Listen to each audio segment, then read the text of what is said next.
Morning, folks. Welcome to the park. Today we're going to talk about two things that Pedro Menendez brought here to this site in 1565. The cannon, of course, which we will demonstrate for you in a few minutes.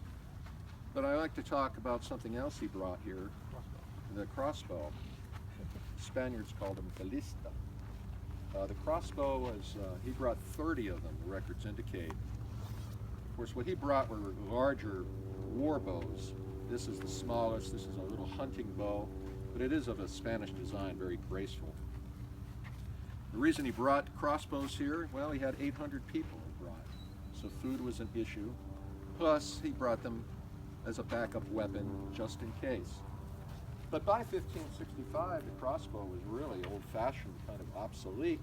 They weren't really using them on battlefields anymore. And so he was able to pick them up for practically nothing, and he brought them here. Now, the history of the crossbow goes back to about 600 BC. It was first developed in China. Eventually, it made its way to the Mediterranean. Even the Romans had their versions of it, big ones, machines, really. But by the Middle Ages, these things had been perfected, and all through the medieval times, they got better and better. And some of them could, they were so powerful that they required devices just to cock them. There'd be 200 and 300 pound draw weights. So some had levers that hooked on to cock it. And the biggest ones had a crank, a big winch. Those were slow loading, but those things could shoot 200 yards and they could penetrate armor. So when guns come along, these are less and less important and being used less and less. But as I said, all the Spanish explorers brought them to the New World, even Columbus. So they find parts and pieces of them, and bolt heads, like arrowheads.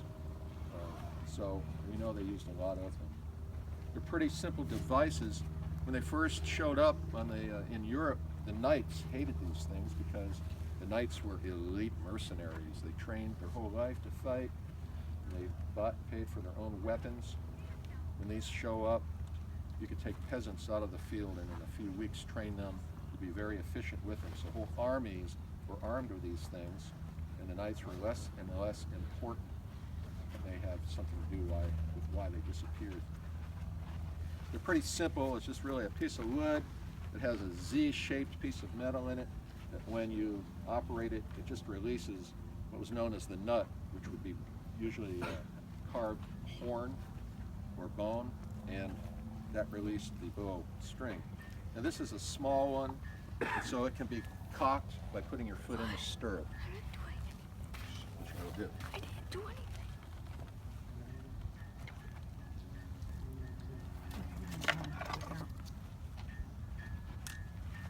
You'll notice there's only 2 feathers on the coil for the bolt, so it fits in the little groove. They have no sights on them, so you just kind of aim down and hope for the best.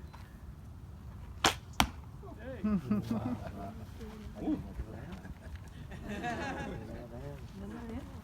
you have an apple if anybody wants to put it on?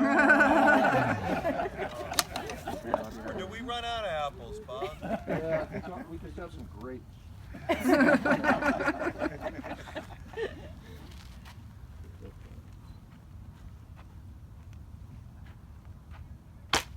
Well, that's really bad. I'm really not doing great this morning yet. It's straight into the sun.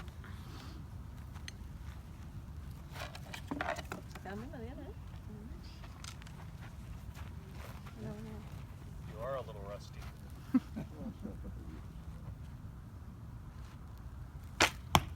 Yeah, well, I'm shooting high today, so... The bowstring is stretched. Oh, that's what it is. Sometimes it works, sometimes it doesn't. But anyway, you get the idea, and you can imagine these things shooting a couple hundred yards, which if you watched any movies with, these crossbows, you can see how devastating they were.